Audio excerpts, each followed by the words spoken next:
Então, eu quero falar com vocês, amados, sobre esse assunto tão delicado, né? Tão importante, que está fazendo parte, inclusive, da nossa realidade como cristãos. Então, alguns assuntos, inclusive o de ontem, homossexualismo, pornografia, era algo que a igreja não tratava, né? Achava que isso estava longe da nossa realidade. Drogas e outras mais aí. Então, a gente foi percebendo que nós somos humanos. E nós somos pessoas como qualquer outra. A gente não é um povo blindado, né? Nós não somos uma comunidade de semi-anjos. Nós somos seres humanos. Nós sofremos, inclusive, divórcio. Outro assunto que a gente não tratava na igreja, recasamento. E uma série de outros pontos aí, amados, que foi surgindo à medida que a gente foi reconhecendo, porque muita coisa era mascarada, muita coisa era tabu, e alguns desses temas que vocês estão propondo ainda são tabu. Então isso aqui eu já vejo como uma bênção de Deus, que a gente vai quebrando, não é? Essas barreiras, esses obstáculos, onde a gente trata isso assim dentro das igrejas. A gente coloca isso como sendo temas que são relevantes, que são bíblicos, inclusive, tá bom? Porque muitas vezes os cristãos só tratavam de céu, anjo, né? Salvação da alma, mas esquecia que enquanto a gente não chega lá, a gente precisa resolver um bocado de coisa aqui, enfrentar, entender, lidar biblicamente com isso, inclusive entendendo tudo isso, lidando com isso, nós temos respostas adequadas para a sociedade que sofre, sem parâmetro, onde busca muitas vezes orientação, resposta, base, onde não é saudável, não é? Então nós temos a resposta para esse mundo que sofre as suas angústias. Nós temos a resposta, inclusive para as pessoas que estão sofrendo a depressão e querendo aí tirar sua própria vida. Nós temos uma palavra que pode reverter essa situação e esse quadro desesperador. Então a gente precisa entender, amados, que nós estamos tratando aqui daquilo que deveríamos ter tratado lá atrás. Talvez hoje nós não teríamos o que temos, talvez 2 anos para cá, essas realidades de pastores, homens de Deus, inclusive, né, tirando sua própria vida. Eu tive um amigo bem próximo, os 2 anos também, para cá, ele tirou a sua própria vida, ninguém imaginava. Eu falei com ele uma semana antes dele fazer isso, e outro. Então essas coisas vão se aproximando de nós, ou sempre esteve no nosso meio, e a gente ia fazendo vistas grossas, né? Como que se fechasse os olhos não ia acontecer. Quem lembra quando era criancinha e tinha medo assim, irmão, do escuro, né? Ou tinha medo de alguma coisa que podia aparecer, ou tinha algum pesadelo, né? E aí você fechava o olho, pensando que aquilo ia desaparecer, e não ia, o medo ia embora. Pelo contrário, parece que quando fechava o olho, parece que o medo, né? Porque você não enxergava nada, não tinha referência de nada. Então a gente vai fazendo essas coisas muitas vezes, fecha os olhos, achando que as coisas vão se resolver, sendo omisso e negligente. Não, amados, a gente tem que, na verdade, enfrentar todas essas coisas aí de peito aberto, com a graça de Deus e com textos bíblicos, quando há. Então, bom, Dia Mundial de Prevenção ao Suicídio, ou, melhor dizendo, o mês é setembro, mas o dia específico é dia 10, né? É o setembro amarelo. Então já estão aí, isso já é algo tido como mundial. Já é bom porque nós temos pelo menos um mês onde é dado um pouco mais de atenção. É lógico que o resto do ano é preciso também tratar disso e ser aí pauta. Mas nós temos aí o mês mundial da prevenção do suicídio, lembrando que os suicídios eles são evitáveis, tá certo? Nós tivemos uns 2 anos para cá uma média de 800 mil suicídios evitáveis no mundo. Quase 1 milhão de pessoas tirando a sua própria vida. Todos esses 1 milhão poderiam ser evitados. Então não é algo que é inevitável, né? Então nós temos, inclusive no Brasil, isso é oficial e é gratuito, o número 188, que é Ligue Prevenção. Então vocês até podem informar isso para outras pessoas. E o que nós vamos tratar aqui pode ser que sirva diretamente para as pessoas que estão aqui, mas pode ser que sirva para que você ajude uma outra pessoa que se encontre nessa situação, não é? Então espero que não tenha ninguém aqui, mas se houver, inclusive a gente vai dar alguns passos aqui, se houver, você precisa tomar aí algumas medidas para que você não chegue nas vias de fato, tá certo? Bom, Eu ia fazer uma pergunta aqui, mas eu vou deixar para que vocês façam. Se vocês não fizerem, eu faço no final. Não vou falar, claro. Né? Que é uma que é bem complicada. Mas eu não vou fugir de nenhuma, tá bom? Se eu não souber, eu digo que não sei. Mas não vou enrolar jamais. A cada 40 segundos, uma pessoa morre por suicídio. Isso é dado da OMS, que é a Organização Mundial de Saúde. A segunda principal causa de morte entre jovens é de 15 a 29 anos. Olha só. Métodos mais usados no suicídio: injeção de venenos, enforcamento e armas de fogo. Nós temos um dado aqui também que os grupos mais vulneráveis que sofrem, os grupos mais vulneráveis são os que sofrem discriminação. São os refugiados, imigrantes, os indígenas, os gays, as lésbicas, né, tudo LGBTI, e presos também. Causas principais do suicídio: depressão e abuso de álcool e drogas também. 65 mil mortes evitáveis por suicídio neste ano, aqui na América. Então, nós não estamos nem falando de escala mundial. E o número maior é na Europa, tá bom? Japão especificamente, onde pessoas elas tiram mais da sua vida. Olha só, irmão, conforto, tecnologia, né, uma série de recursos, e é onde as pessoas mais... Já estão fazendo em volta dos prédios como se fossem telas, que as pessoas estavam se jogando muito dos prédios, né? E aí já estão fazendo aí, estão tendo essa medida aí para amenizar essa possibilidade. Só nas Américas, então, como eu disse, aproximadamente 800 mil casos em todo o mundo. Dificuldade em lidar com as estresses da vida, drogas, abuso e bullying. Quem já sofreu bullying, irmão, aqui Já? Só isso? Pensei que tinha mais. Você já está de mais público. Ali, ó.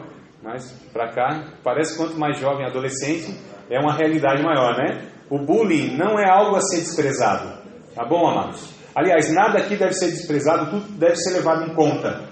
Porque embora não seja especificamente uma situação que pode levar a pessoa ao suicídio ou diretamente à depressão, mas são um conjunto dessas coisas, né? Acumulando todos essas adversidades ou esses pontos, é que muitas vezes nesse acúmulo onde a pessoa não acha um escape, muitas vezes não tem maturidade para lidar com certas adversidades da vida, e nós vamos tratar sobre isso também, a incapacidade emocional, né, de se lidar com perdas e dificuldades aí. Mas o bullying também é uma das dificuldades aí de lidar, né?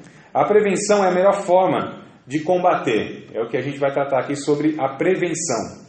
E a OPS, que é meu Deus, esqueci agora a sigla.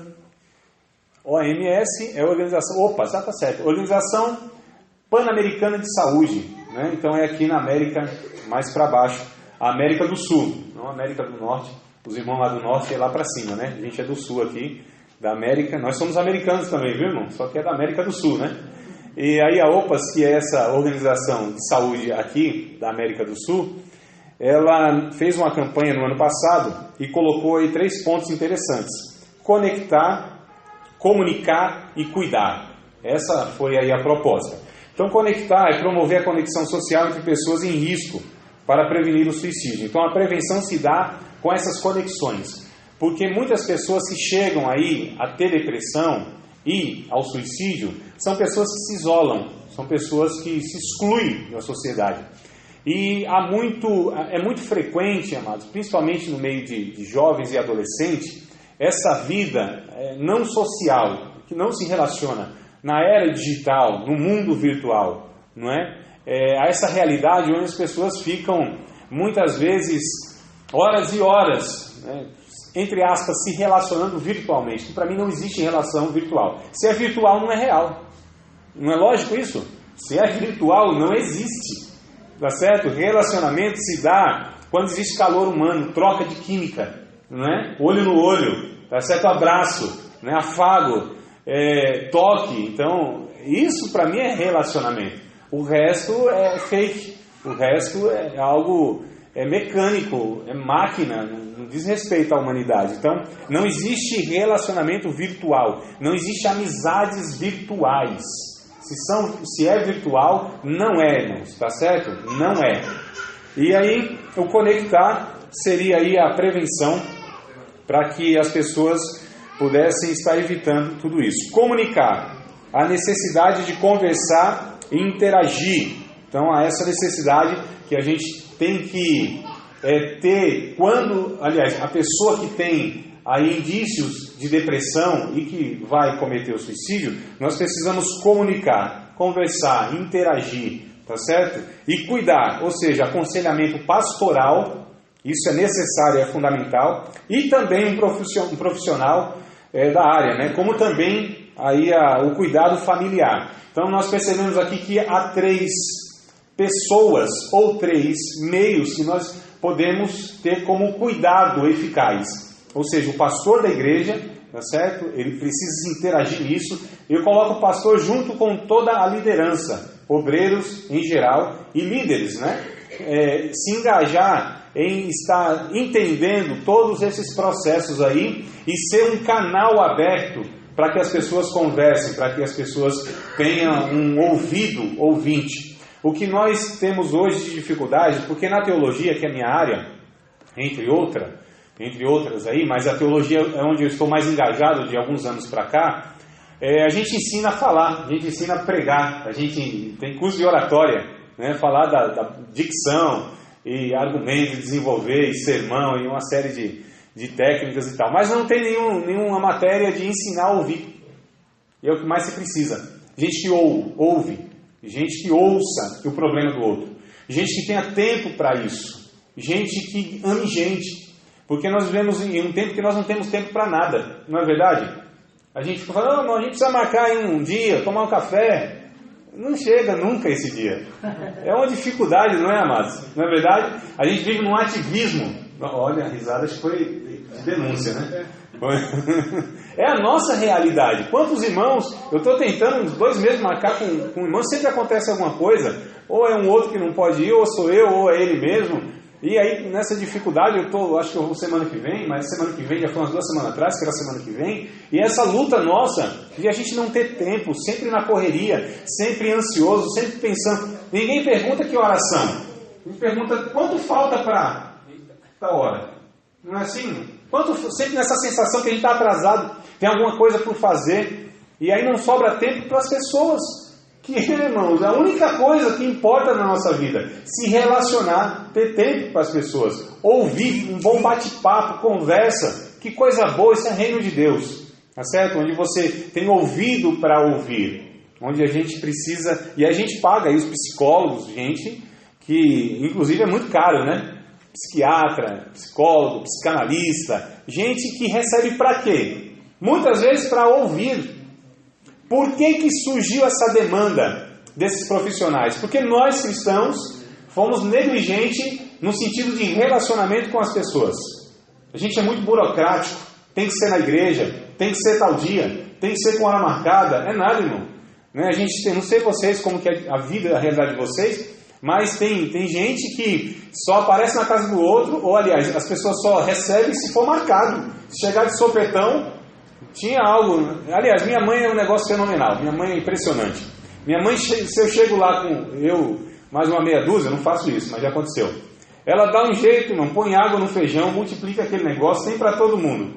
Não é? Então, aquela pessoa que é hospitaleira, que recebe, está pronto, sempre para receber as pessoas, ouvir as pessoas, e a gente precisa aí então ser essas pessoas que estejam prontas para ouvir, tardia no falar.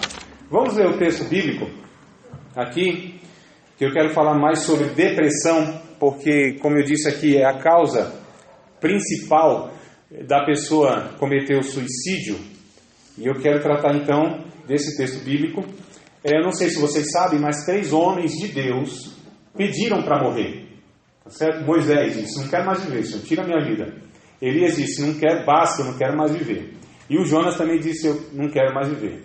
Então os homens de Deus, eles queriam a morte, desejavam a morte, né, por conta de um sofrimento ou uma situação adversa. Então os homens de Deus, a gente está falando de homens de Deus, de gente cheia do Espírito Santo, de gente inclusive que é considerada como pessoas que foram heróis da fé, né? aí em certo sentido. Mas é gente como a gente.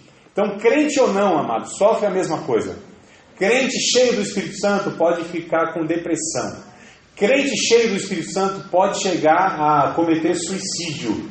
Tá certo? Isso é bíblico. Ou seja, bíblico no sentido que isso é uma realidade que aconteceu na vida desses homens de Deus, dessas pessoas.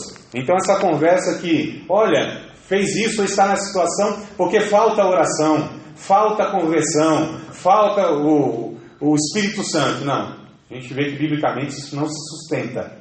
Tá certo? Um negócio um pouco mais complexo. A gente está falando aqui em off, né? Que a gente transfere tudo a conta para o diabo. Tudo se resolve na oração. Não, amados. Não é bem assim. Como nós somos humanos, tá certo? Há muito recurso que Deus, inclusive, disponibilizou para que a gente pudesse amenizar as nossas mazelas, as nossas dificuldades. E são meios de Deus. Eu costumo dizer que é a mão esquerda de Deus. Tá certo? Então o milagre Deus faz com a mão direita. Entenda, é figurado, tá? E essas questões, assim, os meios e as vias naturais, Deus faz com a mão esquerda. Tá bom? Fala assim, mas eu sou canhoto. Não, entenda aqui, é figurado. Então, vamos lá.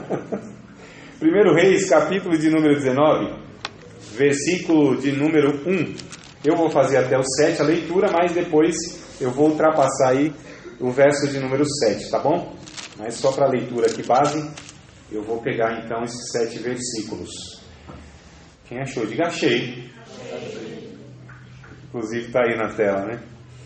Diz assim o texto: E Acabe fez saber a Jezabel tudo quanto Elias havia feito, e como totalmente matara todos os profetas à espada. Então Jezabel mandou um mensageiro a Elias, a dizer-lhe: Assim me façam os deuses e outro tanto, se de certo amanhã, a essas horas, não puser a tua vida como a de um deles. O que vendo ele, se levantou e para escapar com vida, se foi e veio a Berseba, que é de Judá, e deixou ali o seu moço. E ele se foi ao deserto, caminho de um dia, e veio e se assentou debaixo de um zimbro, e pediu em seu ânimo a morte, e disse: Já basta, ó Senhor, toma agora a minha vida, pois não sou melhor do que meus pais.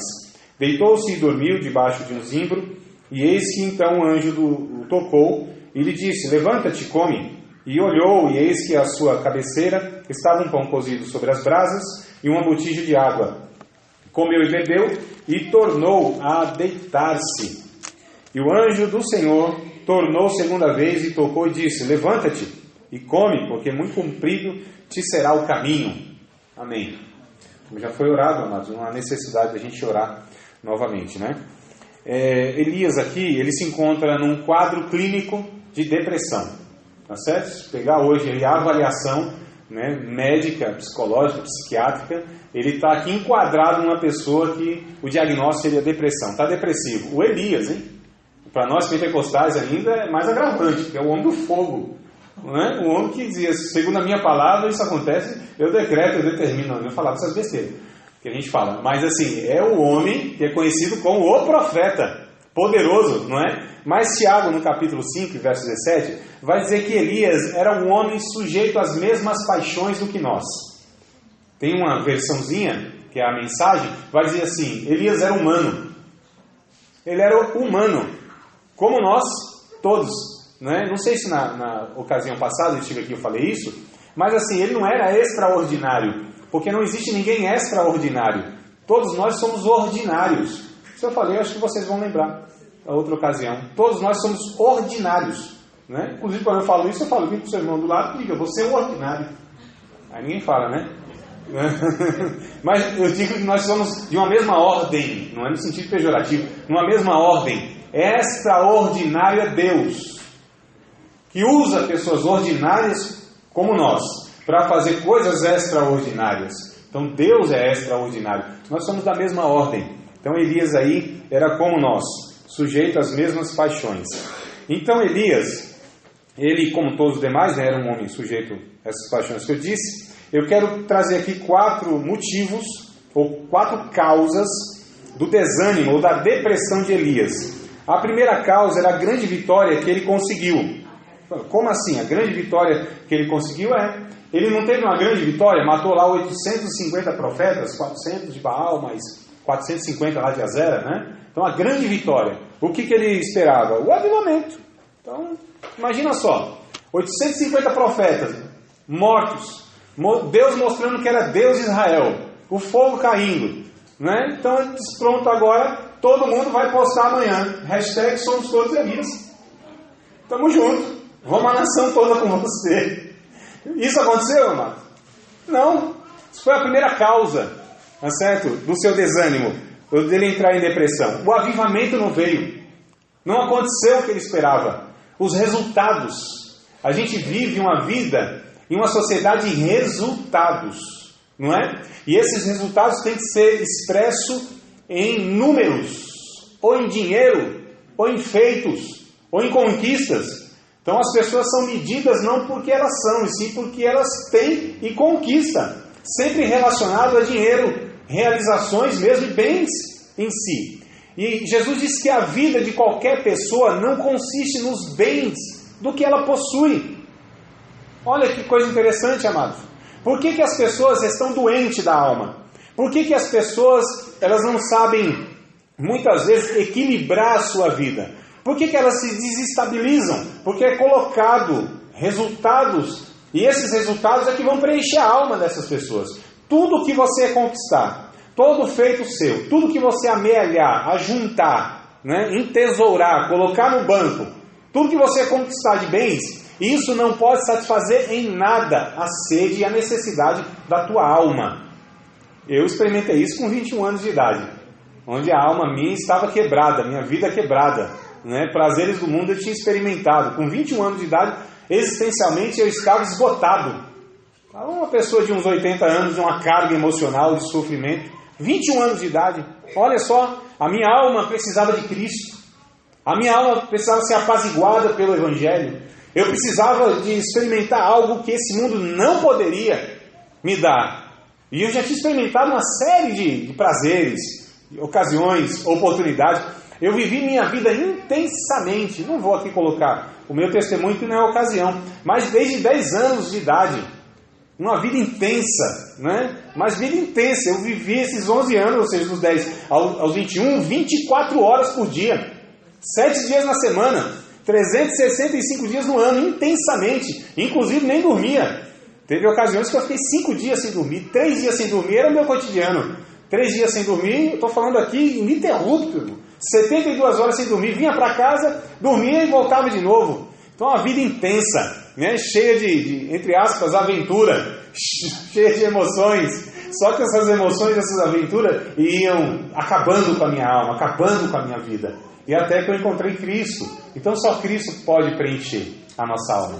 Só o Evangelho pode trazer satisfação plena. Embora eu não tenha algumas coisas que as pessoas dizem que eu tenho que ter. Porque essa sociedade que a gente vive, dos resultados, né? E muitas vezes, amados, Deus quer que vocês tenham um monte de experiência boa na vida. Como conquistas. Isso é bênção de Deus. Não estou dizendo que não é bênção de Deus, é bênção. Mas essas coisas, não espere que essas coisas vão te satisfazer. Porque aquilo é na hora. Aquele momento. Não é?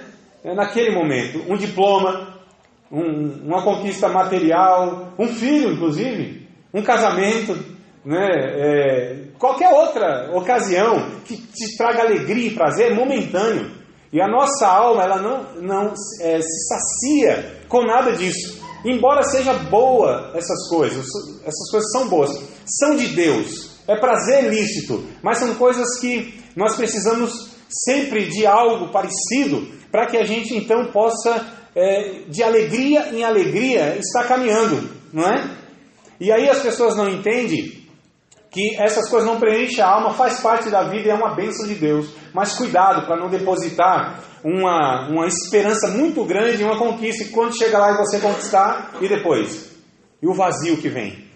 E o senso de insignificância que isso, depois de conquistado, vai te trazer. Porque vai. Isso é uma realidade da vida, não é? Alguém pode confirmar isso aqui? Alguém aqui pode? Pode, varão? Você também já passou isso aí? Né? Os mais assim, de idade como nós, 40, 50, 60 anos, a gente experimentou essas coisas. A gente experimentou um monte de coisa. Boa, eu estou falando boa, coisa boa. Mas essas coisas não preenchem. Então a primeira causa do desânimo, da depressão de Elias, Foi essa grande vitória e a expectativa que não foi atendida. A segunda causa é o fracasso em não conseguir os resultados desejados. Ou seja, fez e esperava que as pessoas correspondessem e não corresponderam. Noé, por exemplo, não viu o resultado do seu trabalho. Olha só, Noé passou 120 anos pregando o Evangelho, construindo a arca. 120 anos, amados. Pregando. Quantos se converteram? Nenhum. Mais ou menos sua família conseguiu arrastá-la para dentro. Mas depois de sair também, todos se mostraram que ninguém se converteu. Não é? Então olha só, que coisa horrível. O fracasso em não conseguir o resultado desejado. Agora eu tenho certeza, a outra vez que eu vim aqui, eu disse sobre essa questão de se comparar com o outro. Não é? Ou seja, eu não faço como a pessoa faz. Eu não canto como fulano canta. Eu não ensino como fulano ensina. Eu não sei isso. Nessa comparação, toda comparação é injusta. Cada um de nós temos uma estrutura, uma história, uma limitação, habilidades diferentes. Não é? Então a comparação ela é injusta. Deus te fez assim do jeito que você é. Dê glória a Deus por isso. Não é? Ore a Deus para que Deus te dê graça, para que você vá se aperfeiçoando onde você quer. Mas nunca se compare com ninguém. Você tem que fazer o melhor. É o seu melhor. Não é o melhor de todos. É o seu melhor. Faça aquilo que você entende que consegue fazer. E louve a Deus com aquilo, porque é assim que Deus mede as coisas. Não é porque Deus nos compara com outros, porque senão estava todo mundo perdido aqui. Porque tem gente melhor do que a gente, vocês não têm noção. Né? Inclusive para pregar, para palestrar. Se eu fosse me comparar, nem viria aqui. Daria desculpa, eu não vou não, porque tem gente melhor do que eu. Né? Não é essa desculpa, Matos, que muitas vezes a gente dá, né? Não, eu não... Aliás, a desculpa do cidadão aqui não foi essa? Não, eu não sou melhor do que ninguém, que meus pais. O Elias, ele dizendo aqui, eu não sou melhor do que ninguém. Olha só, mas... Deus tinha gente muito melhor do que ele, pode ter certeza. Tinha uma fila atrás dele, assim que ele não via. 7 mil, no mínimo. Então Deus deve ter uns 7 mil melhor do que você. Tá certo? Que faz melhor do que você, que sabe mais do que você, que executa melhor do que você, que é mais bonito do que você, ou bonita do que você, que tem mais recurso, condição, capacidade, mais do que você, mais carismático do que você, que desenrola mais do que você.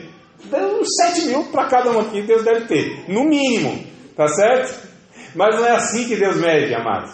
Não é assim que a gente deve lidar com a realidade da vida. Então, ele fez isso. O fracasso e não conseguir os resultados. A meta é uma palavra que a gente vê no meio industrial, né? Comércio, meta, objetivo, fechar o mês, resultado na evangelização, quantas almas ganhou, quantos membros tem a igreja, quantas pessoas você alcançou. Então sempre quantidade relacionado como se fosse algo importante para Deus. Deus não mede como nós medimos. Deus não vê como nós vemos. Tá certo? Não é isso que faz a diferença. Olha a dificuldade que nós temos, por exemplo. Eu estava vendo hoje, foi ontem, minha esposa me mostrou um vídeo lá de uma menininha, pela aparência uns 7, 8 anos talvez, e ela, inclusive o bullying, né? Ela sofreu bullying porque era negra, seu cabelo era pichuim, era duro, era ruim. Mas calma aí, o que é cabelo bom, o que é cabelo ruim? Eu também não sei como é que... Quem foi que colocou esse parâmetro? Então, essa comparação, amados. O que é bom, o que é ruim? Na aparência, na estética. Não está o caso aí na mídia? Pessoas morrendo aos montes. Por quê? Questão estética. Não é quando a gente vê lá mulheres bonitas, ou não? Não é? As irmãs aqui, as irmãs vão ficar meio acanhadas. Eu falo, mulher bonita, 3 mulheres bonitas que eu vi lá. A minha é mais bonita, mas eu estou falando que aquelas 3 também eram. Não é? As irmãs, ela não era bonita lá? As 3 lá. Foram 3, foi isso? Né? Então você vai ver, mas precisava do que mais? E aí é interessante, amados. Eu comentei isso mesmo. Foi? Tá precisando de quê? De que mais, né, Barão? Então, olha só, amados, nós fizemos 15 anos, eu e minha esposa, de casados, 19 anos, então vamos para 20, juntos. E é interessante que eu a conheci adolescente, com 16 anos, 15 para 16 anos. Não, mas vou ficar aqui, obrigado, tá bom, tá ótimo. 15 para 16 anos. E assim, ela até que é mais ou menos resolvida. Por ser mulher, eu acho que ela é fantástica.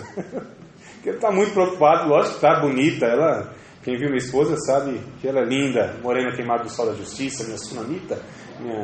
É um negócio maravilhoso, assim, né? E tal. E aí, eu vou falar besteira, eu perco o raciocínio e a inspiração. Né? Mas aí, a minha esposa, agora lembrei. A minha esposa, eu lembro dela, tenho fotos, mas lembro a minha memória, né? Lembra das bochechas rosadas dela, das bochechas redondas, né? Adolescente, que negócio todo, embora ela é magra, mas eu lembro de algumas características e tal. Ela disse, não, estou melhor agora, para mim sempre você teve boa e tal, está tudo certo, né? Mas ela disse, está melhor agora, e compara lá, olha aqui, não é possível que você gostou de mim assim. Eu falei, eu gostei de você assim, assada, também de outra forma. Então assim, amado, se tira, por exemplo, as estrias da minha esposa, ela tem estria. Meu Deus, se ela estivesse aqui ia me matar. Quem não tem estria que atire a primeira pedra. Então, estria, mas se tira a estria da minha esposa, vai tirar a história de que nós temos 2 filhos, que foi o que causou a estria nela. Se tira algumas rugas que ela tem, pouquíssimas, mas tem, eu percebo, né? Tem, pouquíssimas, por ter seus 30 e tantos anos, pouquíssima, melhor do que muito aí de 20, pode ter certeza. E aí, na estética eu estou falando, e aí, mas se tira essas rugas, vai acabar a nossa história de preocupações que nós passamos nesses 20 anos quase, de risadas que nós tivemos, muitos momentos bons que nós tivemos, olha só. E se tira a celulite, ela também tem celulite, quem não tem aqui? Celulite, ela tem, mas aí se tira a celulite do corpo dela, vai tirar a história que a gente comeu coisa boa, deliciosa, lanche no Burger King, McDonald's e outras coisas mais aí, que causa celulite, não é, irmãos? O que eu estou dizendo é que essas coisas que na verdade são marcas de que você viveu uma vida boa, inclusive, e são marcas da vida. E por que querem tirar tudo isso, amados? Por que querem colocar um padrão, algo a ser perseguido, que leva as pessoas a se angustiarem de tal maneira que entram em depressão, que acham que se não colocar um silicone, meu Deus do céu, que acham que se não tiver uma barriga sarada, tanquinho, não é? Se tiver uma máquina 15 kg igual a minha não serve, por exemplo. Por que essas coisas estão sendo determinantes para as pessoas entrarem em depressão, acharem que não são nada? São coisas fúteis, são coisas que não podem prender a alma. A Bíblia diz que tudo é vaidade, mas a gente não deve prender a alma às vaidades, a alma presa a isso. Faça por saúde, faça também de repente, porque quer mudar alguma coisa, não tem problema, mas se a tua alma se apegar a isso, se essas coisas forem a meta da tua vida, pode ter certeza, você é um sério candidato a ter uma vida frustrada, triste, depressiva e possivelmente tirar a sua própria vida, ainda que tenha toda uma vida pela frente. Então a gente percebe aqui, amados, que o fracasso não conseguir os resultados, tá certo?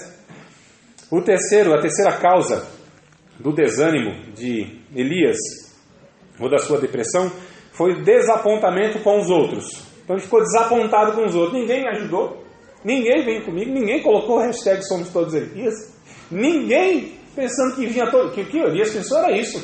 Depois de Deus agir dessa forma poderosa. Você já dirigiu algum culto? Já fez algum trabalho na igreja? Já fez algum trabalho na faculdade, na escola? Você fez alguma coisa que você esperou assim, agora todo mundo vai falar, ô meu irmão, que coisa linda, estamos juntos, vamos embora.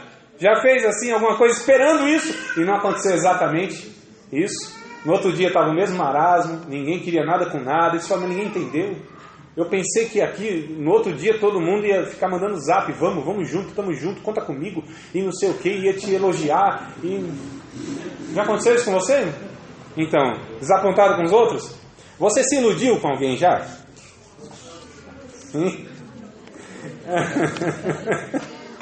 Quem nunca, né? Todos nós já nos desiludimos uns com os outros. Por que uma pessoa se desilude? Vocês sabem por que uma pessoa se desilude? Está aberto aqui. Tá, obrigado. Alguém sabe responder isso aqui? Não vale nota, pode falar? Porque a expectativa não foi alcançada? Eu perguntei primeiro, meu amigo. Você está perguntando, hein? É uma afirmação, né? Então, seria mais alguém? Por que alguém se desilude com alguém? Porque se iludiu. Só pode se desiludir quem se iludiu. Entendeu? Por que eu me desiludi com o irmão? Porque eu me iludi com ele. Não é real. Eu lancei uma expectativa que não é real. Então eu fiquei iludido. Então é por isso que a gente se desilude. Porque nós nos iludimos. Nós não conhecemos o ser humano. Nós não nos conhecemos. E é essa desilusão porque há uma ilusão. Não se conhece a realidade das coisas. E a gente percebe aqui que ele ficou desapontado. Elias devia conhecer. O ser humano é assim, amado. Não corresponde. Não há reciprocidade. Depois que vocês casarem, vocês vão ver que isso é uma realidade. Não há uma reciprocidade. A gente faz. E aí a gente espera que o outro faça na mesma medida, com a mesma intensidade, com a mesma dedicação. E corresponda e reconheça. E isso não acontece normalmente. Os casados podem confirmar isso? Aí, ó. Né? É um amém que é amém mesmo. Confirmar. É assim. A vida, preste atenção aqui, olha aqui, ó. A vida, ela não é de retribuições justas. Você se dedica, vai estudar um monte de ano, um monte de curso, vai fazer um monte de coisa, e as pessoas não reconhecerão a medida e ao esforço que você fez para que aquilo acontecesse. Não é? Então olha só, irmão. O quanto que eu estudei, como professor, vocês acham que eu tenho um salário digno? Corresponde ao meu esforço, minha dedicação, minha paixão, minha sinceridade, minha honestidade, minha vontade de ajudar as pessoas? Eu estou quase que deprimido aqui também.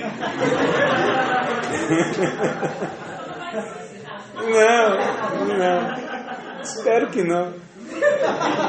Mas é sério, isso, amados. Então, desapontamento com as outras pessoas. Por que pessoas, elas muitas vezes tiram a própria vida por causa de um relacionamento frustrado, amoroso? Porque aqui tem alguns pontos a serem tratados. Presta atenção. Primeiro, as pessoas, elas têm uma necessidade de ser amada, não é? E acha que se não for amada por aquela pessoa, não vai ser amada por mais ninguém. É um ponto. Outro ponto, as pessoas acham que se aquela pessoa não me amar, ela não vai amar mais ninguém. E aí a gente chegou a um absurdo na nossa sociedade de falar assim, matou por amor. Ó, como que se mata por amor? Quem ama, mata? Não. Quem ama, agride? Não. Quem ama, ofende? Não. Quem ama, é egoísta? Não. Nós lemos aqui, não foi? Um textozinho aqui que vocês leram? Quem ama, quer que o outro se dê mal? Não. Quem ama é egoísta a ponto de falar assim, você não tem mais amizade, é só eu e você? Não. Claro que não. Não. Quem ama não acha que a pessoa é propriedade exclusiva sua e não a priva de amizade nenhuma. Cuidado, jovem. Cuidado. Se alguém diz que te ama, mas tem esses comportamentos, não ama coisa nenhuma, ela ama a si própria e você é objeto dela. E o dia que você não corresponder, ela te mata. Porque se você, eu estou falando sério, aqui não é brincadeira, porque se você der indícios de que não é exclusiva dela, da pessoa, ela fala, não é de mais ninguém. Isso é amor? Pode se matar por amor. Não é? Então a gente percebe aqui que tem algumas questões que precisam ser levadas em conta.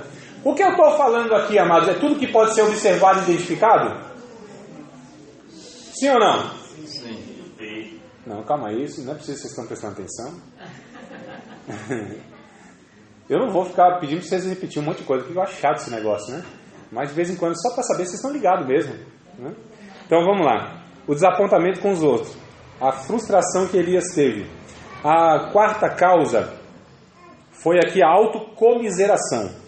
Pena de si mesmo. Se eu não sou melhor do que os meus pais, eu não sou ninguém, eu sou a pior pessoa do mundo, eu não sou capaz. Aquela coisa toda assim de... Irmãos, humildade em demasia é pecado. Não, eu não posso. Não, eu não consigo. Não, quem sou eu? Não, eu sou o carrapato do cocô, do cavalo, do bandido. Que isso, amado? Né? Não, é nada. Os crentes é difícil de receber elogio, não sabe. Nem elogio sabe receber. Pô, irmão, parabéns, Deus abençoe, que trabalho abençoado. Rapaz, você tocou aqui o teclado, foi maravilha. Não, é Jesus. É Jesus. Não, Jesus tocaria muito melhor o teclado. Muito melhor. Jesus, coisa nenhuma. A gente precisa reconhecer o dom de Deus na vida das pessoas e saber de uma forma dura receber esses elogios, amados. E reconhecer as nossas potencialidades. Tá certo? Olha só. Então tome cuidado com essa autocomiseração. É humilde. Não, é autocomiseração. É pena de si mesmo. Tem gente que ele tem dó dele. Não é verdade? Quem sou eu? Cabisbaixo, sempre uma atitude servil, no sentido pejorativo, né? Não no serviço cristão, mas sempre aquela questão assim, cabisbaixo, acha que tem alguém, sempre, todas as pessoas são superiores a ele, não olha de igual para igual. Nós não somos piores do que ninguém, como não somos melhores do que ninguém. Tá certo? No reino de Deus, o reino de Deus iguala todo mundo. E na sociedade não se tenha por menor do que ninguém, não deixe que ninguém te oprime. Paulo, ele disse assim, ninguém despreze a tua mocidade, não deixe que nenhum ancião despreze você por ser jovem. Ser exemplo antes, no trato, na fidelidade, no espírito, na pureza, na palavra. São essas coisas, amados, que a gente mostra que nós somos iguais. Não é? Não, mas o professor sabe mais. Não, aprendeu antes. Sabe mais. Inclusive você pode saber como ele sabe, é até melhor. A gente não está competindo com ninguém. A questão é que você não deve ser desprezado por ninguém. Por não ter isso ou aquilo, por ter cabelo ruim, cabelo bom, por ser branco, por ser preto, por ser pobre, por ser... O que mais aí? Hã? É o quê? Por ser pentecostal. Ué, não tem não os irmãos reformados nossos? Eu sou batista. E tem alguns irmãos que acham que os pentecostais são uma casta menor dos evangélicos. Ninguém pode desprezar, irmão, ninguém. Todos somos o quê? Aliás, o que a Bíblia diz que nós temos que considerar os outros superiores a nós mesmos, nesse sentido, para combater esse egoísmo. Só que o contrário é verdade também. Eu não sou superior a ninguém, só que também não sou inferior a ninguém. Olho de igual para igual, sem soberba. Tá certo? Então, essa autocomiseração, para Elias, foi uma das causas que levou ele a esse estado aí de depressão, né? Sou melhor do que ninguém e tal. Só que é interessante aqui também que a culpa de Elias era uma causa da depressão dele, a culpa. Porque onde ele estava? Numa caverna, não é? Ou seja, ele não estava fazendo o que deveria fazer. Então, pesou uma culpa sobre ele. Ele era profeta, você está profetizando, falando o que Deus mandava, mas a culpa, a carga de culpa que é lançado muitas vezes, e nós somos culpados, nós, eu digo obreiros, pregadores, ensinadores, muitas vezes jogamos culpa nas pessoas. Amado, nenhum peso de culpa por pecado nenhum você deve carregar, porque tudo isso já foi carregado na cruz do Calvário. Jesus já levou todo o peso de culpa, toda a condenação. Confesse o pecado e você vai ver o fardo leve de Cristo na sua vida. Não carregue culpa que você fez, deixou de fazer. Se arrependa, tá certo? O arrependimento, ele nos isenta da carga da culpa. Então não carregue isso. Então, só para relembrar, 4 causas da depressão de Elias: a grande vitória, a expectativa que não foi atendida, o fracasso que não conseguiu os resultados, o desapontamento com os outros e a autocomiseração. Mas aí Deus mostra para Elias a cura do seu próprio desânimo, mostrando a realidade das coisas. E aí nós devemos saber, amados, que a vida está aí para ser vivida, não é? O mundo não vai acabar porque o fulano não te ama, porque você não conseguiu passar na faculdade, porque você não tem tal coisa. O mundo não vai acabar porque você não é do jeito que queria ser. Não, amados. A Bíblia diz, vamos nos contentar com as coisas simples. Tá certo? Não estou dizendo que você não deve almejar melhorar de vida, almejar realizar alguma coisa grande, não é isso. Eu não quero matar sonhos de ninguém, expectativa de ninguém. Eu só estou dizendo que a gente tem que saber que nós temos uma realidade, e essa realidade nós podemos contribuir de alguma forma. Viva com as condições que Deus te deu. muita coisa que a gente não faz na igreja, trazendo aqui para a nossa realidade, muita coisa que a gente não faz na igreja, por quê? Não é porque nós não temos recurso? Sim ou não? A gente não tem isso, a gente precisa ter tal coisa para fazer outra coisa. Sempre, né, nessa dificuldade. Não tem uma sala adequada, não tem um instrumento que é melhor, que devia ser, não tem isso, não tem aquilo. A gente nunca vai fazer nada esperando quando tem as melhores condições e tudo favorável. Faça com as condições que você tem, até que tenha melhores condições para fazer melhor aquilo que você quer fazer com as condições que você tem.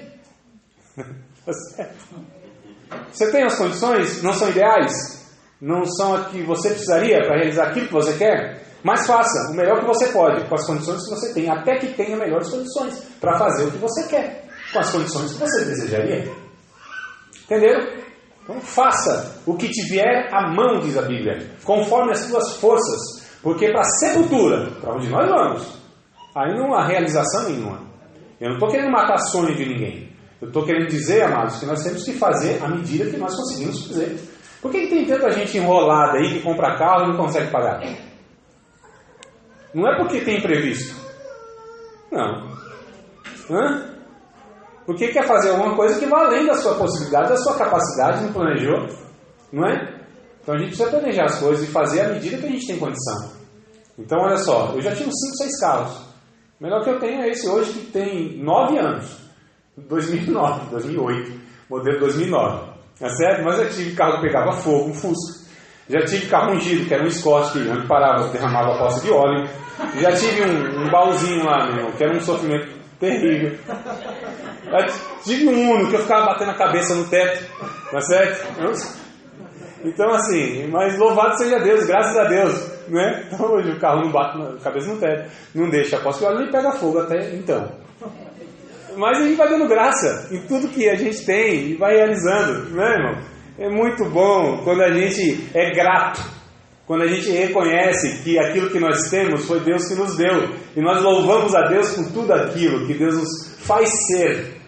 Que eu sou. Mas eu não sou, porque no nosso meio muitas vezes, nas nossas vidas cristãs, aquela sensação de eu não sou o que Deus queria que eu fosse. Vai sempre estar quem? Sem dúvida, da vontade perfeita de Deus. Aí não há assim uma insatisfação, em certa medida é boa, mas traz também aquela questão de eu não presto para nada, eu não consigo fazer nada, eu não faço nada porque eu não sou o que Deus queria que eu fosse, o que os meus pais querem que eu seja. Preste atenção aqui, eu não quero jamais te colocar em uma situação que você despreze ou desrespeite seus pais. Mas se os seus pais não conseguiram ser tal coisa e quer projetar em você a frustração deles, diga assim: pai, passou a sua vez. Entendeu? Tem um cidadão, pastor inclusive, ele queria que a filha fosse tal coisa e ele só paga a faculdade se fizer isso. Então queria se realizar na filha, ele não conseguiu fazer. E a filha fez. E ela disse para mim, não queria ter feito, não tenho prazer nisso. E os demais outros filhos dele também. E eu vejo isso muitas vezes os pais, querer projetar no filho, que o filho seja aquilo que ele não foi e não conseguiu ser. Cada um tem sua história. Cada um deve ser aquilo que Deus colocou no seu coração para ser, fazer, realizar. Não é? Olha só que coisa interessante, amados. Então ele chegou à conclusão aqui que Elias, que era um homem cheio do Espírito Santo, um homem de Deus, ele teve essa situação de depressão por conta de todos esses pontos que nós tratamos aqui. Eu gostaria agora de que vocês pudessem estar... Alguém escreveu alguma coisa? Ou alguém... Quem vai poder recolher? Aí, Bruno? Quem é Bruno? Bruno, por gentileza. Então recolha aí. Pode ser anônimo, não precisa pôr nome, se identificar nada, tá? Enquanto eu for falando aqui, vocês podem estar fazendo. Mas tem aí ou quer o papelzinho? Tem lá. Então, tá lá, Bruno, ali, ó. Meu amado. Lá também no fundo, lá. Então vamos fazendo rapidinho se tiverem, tá? Alguma pergunta, porque eu só tenho aqui mais uns 25 a 30 minutos. E eu gostaria de estar agora interagindo com vocês aí. E se alguém também quiser fazer alguma pergunta aí, fique à vontade também. Levante a mão, tá bom? Agora, inclusive, enquanto não chega, alguém quer fazer essa pergunta que não fez na escrita? Se alguém quiser, quem? Alguém? Eu vi um eu. Quer fazer, meu amado? Qual é o teu nome, irmão? Lucas. Diga, Lucas, pode fazer. Quer um microfone? Será que precisa? Alguém pode? Me ajuda aí. Leve o microfone lá, faça. Bem objetivo, viu, meu amado? Por gentileza. Bem, eu ia falar assim, o bom humor e a gratidão pelo que temos é um segredo para viver bem. E como mostrar isso num mundo tão competitivo como hoje, que você é o que você tem, na maioria das vezes, Sim. em âmbito humano. Tá, então são duas perguntas, né? Que se o bom humor e a gratidão, né, elas são esses elementos suficientes para que a gente viva bem. É uma grande ajuda. A gratidão, a satisfação, aquilo que nós temos, com certeza não vai gerar em nós essa ansiedade de querer ter outras coisas, embora haja uma medida saudável de querer ter outras coisas. Mas a gratidão é um remédio, isso é fato. Como mostrar isso? A forma que a gente vive. Quer dizer, aquilo que eu tenho, eu vou tentar dar um exemplo aqui. Por exemplo, eu como pai de família, eu posso fazer um monte de hora extra, trabalhar, fazer um monte de coisa para ter mais coisas. Posso fazer isso. Se eu fizer isso, em detrimento da relação com a minha esposa e os meus filhos, eu estou mostrando para as pessoas que aquilo não é prioridade. Então, como eu mostro? Eu mostro quando eu tenho prioridades que são do reino de Deus. Qual a prioridade do reino de Deus? Eu conquistar bens materiais? Não. É eu cultivar uma vida de relação com pessoas, inclusive com aquelas que eu amo. No caso, minha esposa e meus filhos. Então, como mostrar? Aí vai depender das prioridades que eu tenho, dos princípios que eu tenho, dos valores que eu tenho. Como eu mostro isso? Não é algo que eu me esforço para fazer. Nós não precisamos nos esforçar para fazer. É algo que é natural, que a nossa vida, ela mostra isso. À medida que a gente vai vivendo e vai mostrando para as pessoas, pelas atitudes, inclusive assim, por exemplo, você vê aí uns meninos, tirou a carta, né? E aí compra um carro lá, financia em 60 vezes, um negócio assim. O menino não tem dinheiro para pôr gasolina, para ir na praia, para ir na pizzaria. Fica lá ele dentro do carro dele na garagem. Olha, meu, que coisa horrível. Tem um carro, dá um rolezinho no bairro, um quarteirão. Conhecidos assim. Está vindo na minha mente aqui. Então, olha só. O que é prioridade para nós? Pessoas. Eu me lembro em 1900... Nossa, quando eu começo a falar assim, chega a me dar tristeza. 1995, eu me lembro que a gente ia para um baile e tal, né? Era um salão que tinha lá, Santo André, Sunshine. Não, ninguém sabe isso. E aí, tinha um colega nosso que disse assim, eu não vou, sei lá, 1 ano no salão, não vou economizar o dinheiro lá da entrada que gastava, mas vou comprar um carro. Ele não aproveitou aquele 1 ano, e eu não trocaria aquele 1 ano de diversão. Irmãos, entenda, na época lá, e eu não estou falando que nós cristãos vamos dar valor a essas coisas. Eu estou pegando a minha realidade lá e na ocasião, o meu desejo de ter relacionamento, amizade. Eu sempre gostei de gente. Embora sendo tímido. Vocês acreditam num negócio desse? Embora sendo tímido, que eu sou, também é outra coisa que as pessoas às vezes parecem não acreditam, mas eu sou tímido. Mas eu gosto de gente, eu gosto de conversar. É por isso que eu nunca dei certo em exatas. Nossa, irmão, 2 mais 2 para mim é uma dificuldade enorme para descobrir o resultado. Eu gosto de gente, de falar, de ajudar, de debater ideias, de conversar, sabe? Eu gosto de gente. Gente para mim é um negócio fenomenal. Eu não troco nada por ter um bate-papo, uma conversa. Como essa, por exemplo. Isso aqui para mim não tem preço. Isso aqui para mim é fantástico, né? Tudo bem? Mais ou menos, ou não? Satisfeito na resposta, mais ou menos? Qualquer coisa no final, eu vou estar aí disponível. Tá. Tudo bem. Tá certo. Tudo bem, amados. Então, acho que vai ter um momento de louvor e eu vou dando uma olhada aqui nas perguntas, tá bom? Ô, meu amado, obrigado. Quem vai louvar? Meu Deus.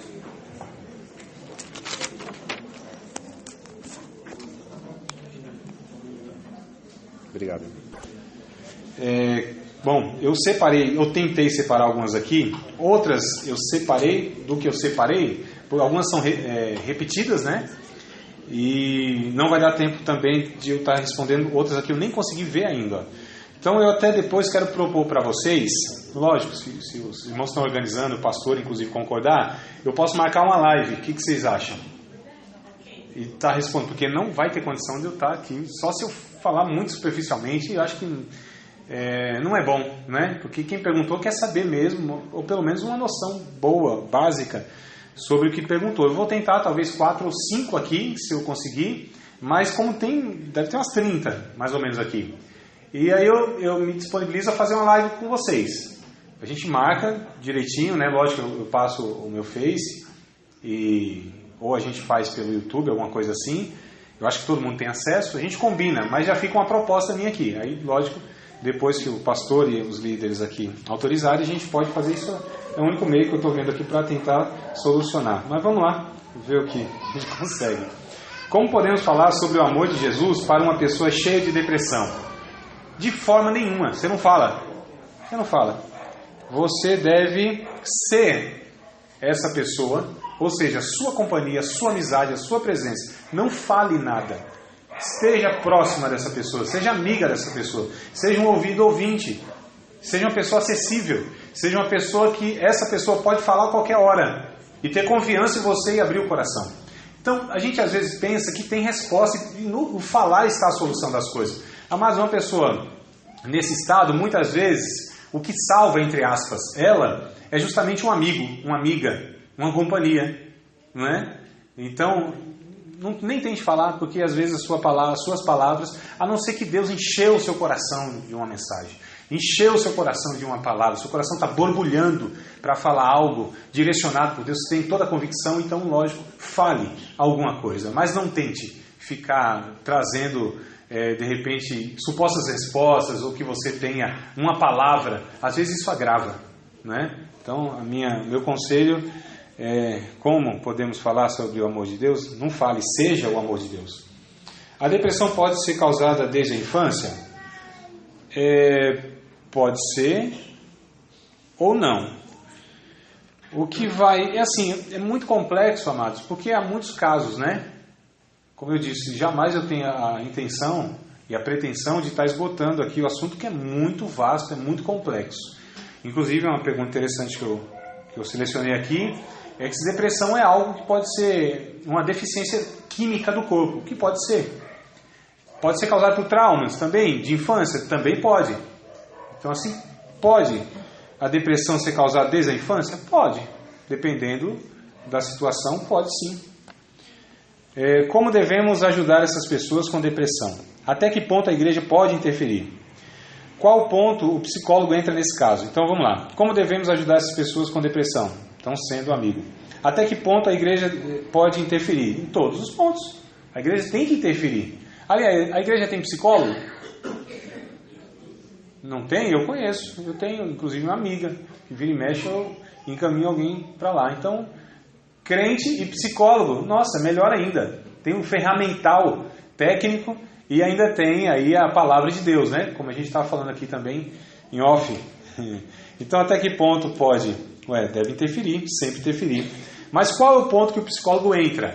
Aí quando já a igreja, os irmãos, os pastores, conselheiros e tal, já percebe que está fugindo, né, aí da sua condição de estar ajudando. Então encaminha sim, de preferência um psicólogo cristão. Tá certo? E há, amados, né?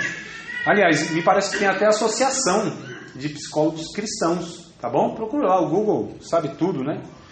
Você é a favor da intervenção de remédios quando a depressão chegou ao ponto de afetar o organismo fisicamente e quimicamente? Claro! Aliás, tem depressão que não é causada por outra coisa a não ser por uma deficiência, um déficit químico, né? É algo orgânico mesmo. Então o remedinho resolve. Né? Oração é remedinho, oração nunca a gente deixa. Mas o remédio resolve, o remédio equilibra. Às vezes é um hormônio que ele é disfuncional. Então a questão química, o desequilíbrio. As mulheres, por favor, não me tenham aqui como, tá? Não me entenda mal. As mulheres, irmãos, elas têm assim picos hormonais, negócio, né, e ficam com TPM, irritada, brava, não é? Então o que é isso? São mudanças hormonais. Olha só, o que causa no organismo, no ânimo, da mulher. Olha as reações que tem. São essas mudanças que os homens não vão entender nunca. E aí não tem paciência com a mulher, porque não é você. Se tivesse essas convulsões hormonais dentro de você, você ia matar uma meia dúzia. A mulher quer matar só você e você acha ruim, né? Então, entenda, não é fácil. Eu não sou mulher, eu não tenho nem noção da gravidade da dimensão desse impacto biológico. Mas eu sei que é um negócio, por experiência própria, assim, lógico, na companheira, eu sei que é um negócio assim grave, muito grave. Então, essas questões sim, amados, tá? Devem interferir. Quando a depressão atinge uma pessoa que teve uma perca, né? No caso, morreu um ente querido, como orientar? Então, amados, sempre essa questão de que sempre vai ser essa questão de fala, de orientação, nem sempre. Principalmente eu fui num velório esses dias, segunda, terça, me perdi agora, segunda ou terça, de um pai de um amigo meu. E eu até falei lá meia dúzia de palavras na hora que estava descendo o caixão, eu já tinha descido lá e estava colocando as últimas coisas lá para cobrir o caixão e tal. E eu só abracei ele, dei um abraço forte nele e disse: estou aqui, precisar de mim, estou à disposição sua. Só isso, mais nada. O que as pessoas precisam no luto? De outras pessoas que carreguem a carga emocional. Companhia, né? Se vocês quiserem, depois eu passo para vocês um artigo que eu escrevi no meu blog sobre o problema do mal. Por que o mal existe? Qual é a resposta? Não temos respostas para o mal.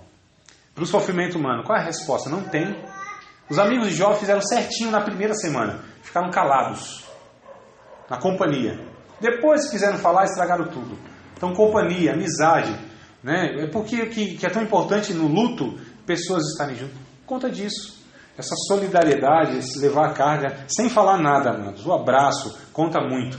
Né? Eu dizer: estou orando por você, conta comigo. Se precisar de mim, pode me ligar a qualquer hora do dia, da noite.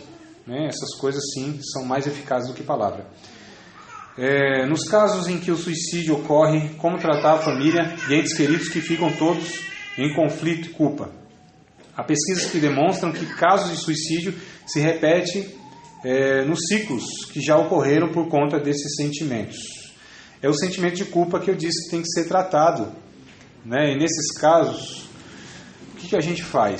Bom, não tem uma receita pronta. Além disso, parece que eu vou ficar aqui um pouco meio repetitivo, mas eu não encontro às vezes muita solução pronta para esses casos que eu acho muito complexos. Eu acho que a vida humana, a companhia humana, talvez seria a solução, não digo, mas iria amenizar e evitar muitos desses casos de suicídio, né? No momento de depressão. Então muitas vezes tem pessoas que agravam, querendo falar alguma coisa ou querendo orientar. Nem sempre o psicólogo é a melhor situação que a pessoa se encontra. Às vezes é companhia, conversa, amizade e tal. Mas assim, amados, é complicado eu estar respondendo porque há casos e há casos, né? A pessoa precisa ter sensibilidade no momento. Essa pessoa precisa, inclusive naquele momento, procurar uma pessoa mais próxima para que identifique tudo aquilo e a oriente melhor.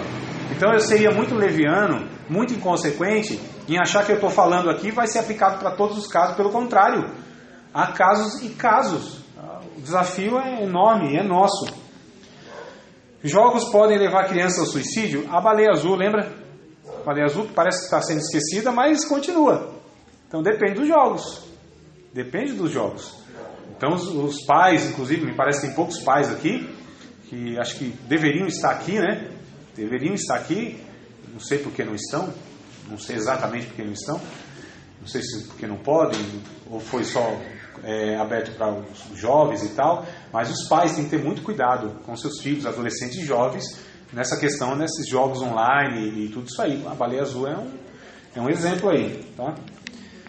Porque as pessoas tentam tirar suas vidas, porque querem viver, e não encontram solução para a angústia, para a dificuldade. O não saber lidar com perdas, inclusive, né? Que é a nossa geração, e culpa de quem? Dos pais, que não ensinam os meninos, as meninas, os filhos, as filhas, que perde, não vai ser o primeiro em tudo. Fiz de tudo meu menino jogar basquete, que eu jogava. O menino tem 11 anos, 1,70 m quase, uma chulapa de 40 que usa. Menino, uma mão desse tamanho, esse menino vai dar umas cravadas. Vai ser o Michael Jordan branco aqui no Brasil. O menino não se interessa nem um pouco. Oh, meu Deus do céu. Não leva jeito, ele não vai. Se eu colocasse lá ia ser uma frustração enorme. Não solta pipa, não gosta de de andar de skate, de bicicleta, de nada, do que eu gosto, do que eu gostava. E se eu coloco esse menino e quero e forço e quero que ele seja o primeiro, não vai ser. E até o que ele gosta e é apto também não vai ser o primeiro sempre. Frustrações, perdas, a gente precisa ensinar, né? Os nossos filhos e as pessoas. Então não sabe lidar com isso, aí fica complicado depois da gente estar resolvendo aí. Então as pessoas não sabem lidar com as perdas e elas não sabem lidar com as angústias. Poucos de nós sabemos lidar, na verdade, o Evangelho que nos dá condição. Mas assim, por que essas pessoas querem tirar a vida? Porque elas querem viver intensamente. O suicídio é um grito pela vida, é um desespero por querer viver e não encontrar um meio de viver. Porque a depressão vem ganhando cada vez mais espaço entre os jovens e adolescentes. Talvez seja por causa disso que eu estou dizendo. Por não prepará-los para as perdas, não é? Ter tudo. Você não pode ter tudo. Seu pai não tem condição de te dar tudo. Você não pode ir nessa vibe de que você precisa ter um negócio, um tênis de 800 conto. Você tem um carro caro, né? Precisa ir não sei aonde, comprar roupa que tenha tal etiqueta. Não! Lógico que não. Claro que não. É por isso que os jovens, cada vez mais cedo, inclusive, estão entrando em depressão. Isso a gente percebia só em pessoas de mais idade, com a carga emocional, pressões do trabalho e tal. A gente vê em menino que não tem, entre aspas, preocupação nenhuma na vida. Nem começou a pagar boleto ainda. Se vai começar a pagar boleto, você vai sentir o drama, né? Então, por que isso vem crescendo? Talvez seja por conta dessa má educação dos pais, mimando os filhos e tudo mais. Se alguém discordar, quiser falar, por favor, levante a mão e converse comigo, tá bom? As redes sociais podem levar alguém ao suicídio? Opa, foi repetido aqui. Podem, nesse caso que eu disse. Mas a depressão tem cura para toda...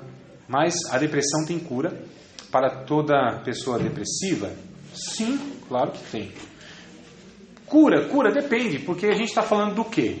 A gente está falando de uma depressão que ela é oriunda da questão da hormonal, como eu disse, né?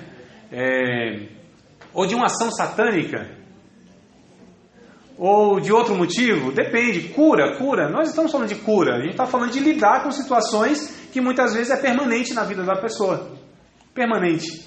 Então, é uma doença? Também é classificado como uma doença, né? Então, talvez seja uma doença, e sendo doença, não a cura, tá certo? Não é um remédio que você toma lá que vai curar a depressão. Ela pode, inclusive, voltar, né? É cíclica, inclusive, os picos de depressão. O que é a depressão? Existem montes, montanhas, planalto, planície e o vale, que é a depressão. Então, é esse estado de baixa, né? A gente, às vezes, está meio deprimido e nem... Mas a gente sabe lidar com essas coisas. Então, é baixa, a depressão é isso. Momentos da vida, é cíclico. A sua vida vai ser assim, até o resto da sua vida. Momentos bons e ruins, isso é a realidade da vida. Casamento vai ter momentos assim que você fala lua de mel, e depois vai ser uma vontade de separar, se divorciar. É ou não é a realidade de nós casados? Está errado isso? Não é vida. A vida é assim, nua, crua, é isso. Enfrente ela, e essa é a realidade. Lute para que você tenha uma vida boa, de mais momentos bons. Isso é felicidade. É quando você chegar lá no fim da vida, olhar para trás, mais foram os momentos bons do que os ruins. Aí você faz o balanço e fala, opa, valeu a pena viver. Vida feliz. Deixa eu ver. Como que começa a depressão? Aí depende, não tem como eu precisar isso. Por que é difícil cuidar da pessoa depressiva? Porque exige tempo. Exige a vida, exige a companhia. Coisa que a gente muitas vezes não está... Irmãos, é muito complicado você tratar não só pessoas depressivas, mas, por exemplo...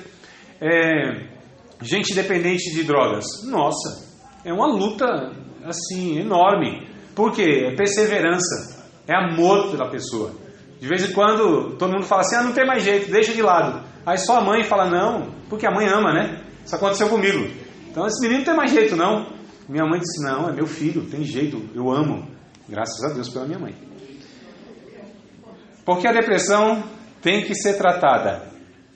Porque senão vai levar a pessoa ao suicídio, possivelmente. Por que causa suicídio na vida da pessoa? Porque a depressão leva para o suicídio. Vou tentar aqui responder as duas em uma só. Porque causa, por conta disso, há um desequilíbrio. Irmãos, a nossa mente é um negócio assim complexo demais. Não sei se foi, acho que foi pergunta. É a próxima aqui, suicídio. Quem se suicida, né, vai para o inferno. Já quero ligar uma coisa na outra aqui. Então, assim, é possível que uma pessoa se suicide e é salva? Sim.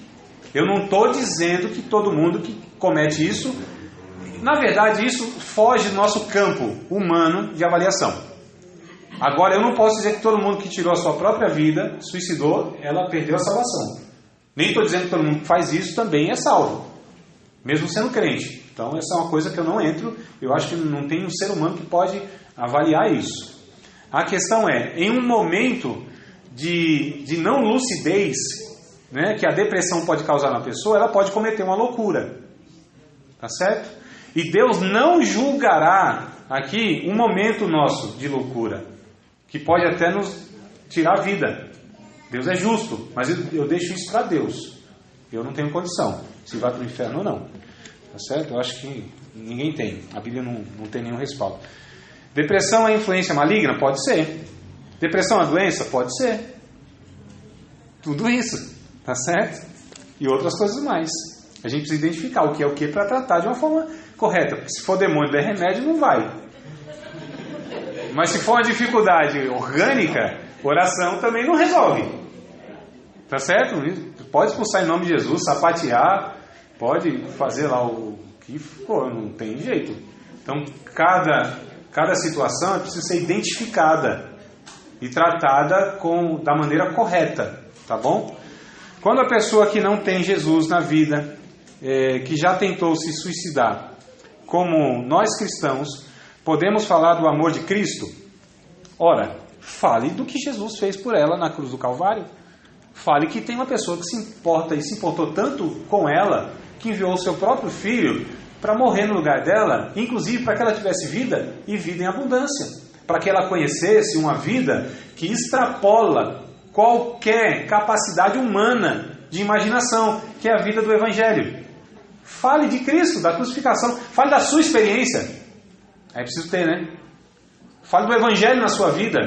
Fale do Evangelho. Exponha a palavra de Deus, fale o que Jesus fez, use as palavras de Jesus, né?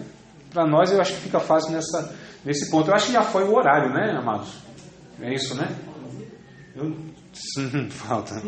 Bom, é que eu não selecionei, eu vou ter que ir lendo então aleatoriamente aqui. Bom, essas aqui não vai ser possível agora. Deixa eu abrindo aqui na caixa de surpresa. Mas quanto tempo mais ainda? 5?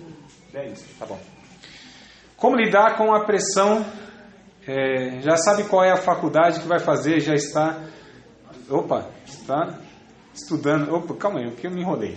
Mas não, me ajuda aí. Você conseguiu descifrar isso aí, não? Você quer falar aqui? Mais ou menos. Tu quer? Então, escrevi uma carta aqui. Como devemos agir para lidar de forma cristã com a saúde mental, tendo em vista que ainda há um estigma muito grande sobre o assunto em nosso ambiente congregacional, ou seja, a denominação, às vezes desnecessária. A pessoa colocou em observação. Me refiro ao estigma porque costumam achar que o depressivo é só aquele que é recluso, mas se esquecem que há muita gente ativa nas igrejas escondendo problemas com a saúde mental. Exato, obrigado, irmão. Bom, mas cuidar da saúde mental é ler a Bíblia. Ocupe tua cabeça de verdades bíblicas. Filipenses capítulo 4, versículo de número 8. Diz assim: quanto às demais coisas, irmãos meus, tudo que é puro, tudo que é amável, tudo que é de louvor, tudo que é de boa fama, se existe alguma coisa boa nisso, seja isso que ocupe o vosso pensamento. Enche a tua cabeça de Bíblia, né? Leia a Bíblia, ame a Bíblia. Então se ocupe, tenha uma mente sadia por enchê-la daquilo que é saudável. Se você enche a sua cabeça de coisas saudáveis, vai ter uma mente saudável. Se não, não vai ter uma mente saudável. Essa questão é muito interessante, é por isso que eu pedi para que o varão pudesse estar lendo aqui. Nem sempre, amados, pessoas depressivas são essas pessoas que ficam lá no quarto, não querem contato com ninguém. Às vezes o ativismo, esse negócio que pessoa que faz, quer fazer, às vezes é um sinal de que essa pessoa tem uma carência muito grande, inclusive afetiva, tá bom? Então é preciso ter cuidado daqueles que são reclusos e desses também que eles são ativos demais. Então é preciso ter um equilíbrio nessas coisas aí. Cristão pode ter depressão? O que vocês acham? Sim, pode. Nós falamos aqui, né? Como vencer a inferioridade? Ué, olhe para você. Veja as qualidades em você. Se você não enxerga em você qualidade, fica difícil. Não é? Não é possível. Alguma coisa você tem aí de qualidade. Você está vivo. É um ser humano. Olha aí, ó. Saudável. Ou mais ou menos. Como eu, tenho 2 hérnias aqui que me castigam às vezes. Mas assim, como vencer? Ué, não se compare com ninguém. Não siga um estereótipo que esse mundo, essa sociedade dá. Tá certo, amados? Então, vença assim, amando a você mesmo. Olha para o espelho e diz assim: eu me amo. Tem uma amiga que tem autoestima baixa e por conta disso entrou no quadro de bulimia, né? Bulimia. O que posso estar fazendo nessa situação para ajudá-la a entender que ela é linda? Ela é muito linda, a observação aqui. Olha só. Rapaz, agora eu acredito que de fato deve ser muito linda mesmo. Esteticamente, né? Que a beleza para nós, ela não só se dá na questão estética. Mas assim, bom, eu acho que aqui já é caso de que se procure um profissional. Bulimia é algo mais grave, né? Deixou de se alimentar, não é isso? Né? Então, eu recomendo que você pode sempre, nessa questão de mostrar para ela que você está com ela, é amiga e tal, ou amigo, não sei, mas procure alguém que possa te orientar na questão profissional, um psicólogo mesmo, tá? Ele vai poder te dar mais orientações aí. Por que tudo no mundo é vaidade? Foi esse aqui que eu não entendi. Lá, lembra? O finalzinho? Tem mais esse? Ou não?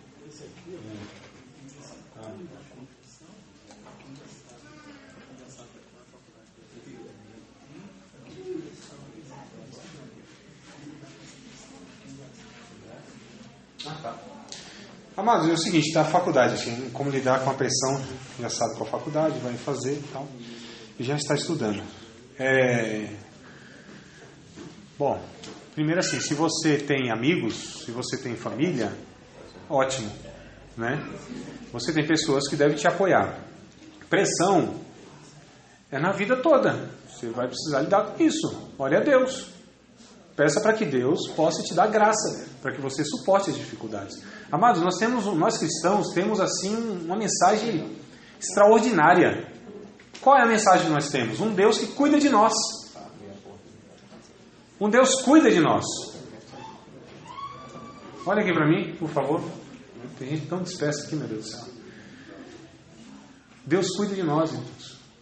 O que eu vou comer amanhã? Sei lá, Deus cuida de mim. Qual vai ser o meu futuro? Não tenho a mínima ideia, mas eu confio em Deus. O que vai ser depois que eu sair da faculdade? O que vai ser nesse primeiro semestre? Sei lá, eu confio em Deus. Eu não sei do amanhã. É uma pressão talvez que a gente assume que não deveria assumir. O amanhã. Não é? Basta cada dia o seu mal. Viva hoje. Faça planos, mas viva hoje. Você está preocupado com o quê? Com aquilo que às vezes nem vai acontecer? A ansiedade é isso. É sofrer com muitas coisas que nunca vão existir, nunca vai acontecer. Ansiedade. A Bíblia diz o quê? Lança sobre Deus toda a vossa ansiedade. Ele tem cuidado de você. Não é? Então essa é a questão, amado. Eu acho que acabou. Ou não? Tem mais uma? É verdade.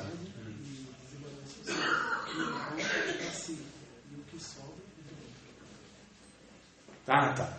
Amados, na verdade eu quero resumir aqui, porque tudo no mundo é vaidade. É vaidade porque é fútil, é fugaz, é vapor. A gente não leva para a eternidade. Tudo no mundo que a gente quer acumular seria uma possibilidade de a gente ajudar aquele que tem de menos, né? E aí entra aqui na desigualdade social. Desigualdade social, por que tem desigualdade social? O Brasil, por exemplo, o problema do Brasil é financeiro? Sim ou não? Não, é econômico, irmão. É econômico, ou seja, má distribuição de renda, né? Aqui uma cidade, Marajá, esqueci, lá em Manaus, renda per capita de R$96, eu estou falando família. Uma família vive por dia com R$2,50. É a cidadezinha mais pobre. Para mim era Sergipe, lá no Piauí, mas essa ganhou ainda. Então o que acontece? Porque Brasília é rica. São Paulo também é. Rio de Janeiro também é. E por que está naquilo lá? Economia. Ou seja, má distribuição, corrupção, claro. Né? Alguém pensou corrupção? Claro. Corrupção é o quê? Então alguém pegou muito para si. E deixou os outros sem. Mas era do quê? Era do povo aquilo. É isso, é república. É a coisa pública. É dinheiro público. Então qual é o problema nosso? Egoísmo, amados.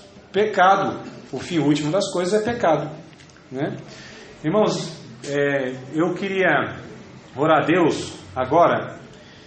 E nessa oração, inclusive, eu quero pedir desculpa aos irmãos por talvez não ter trazido algo que fosse satisfatório. Ou alguém lançou a expectativa e se frustrou, tá vendo?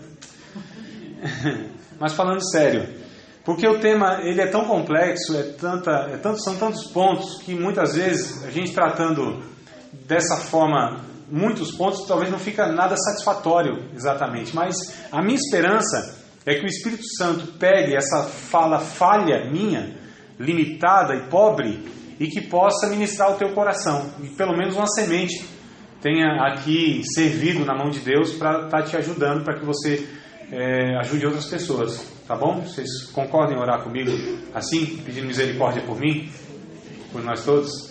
Pai, eu quero ser grato ao Senhor nessa oportunidade tão rica, tão preciosa. Quero pedir perdão, Senhor, a Ti por não ter, talvez, ó Senhor, me preparado tanto quanto deveria e também por não ter conseguido expressar coisas que estavam na minha mente e no meu coração. Mas eu peço que a Tua graça, Senhor, superabunde todo esse meu pecado e essa minha limitação. Que o Senhor possa ajudar os Teus filhos aqui, as Tuas filhas aqui.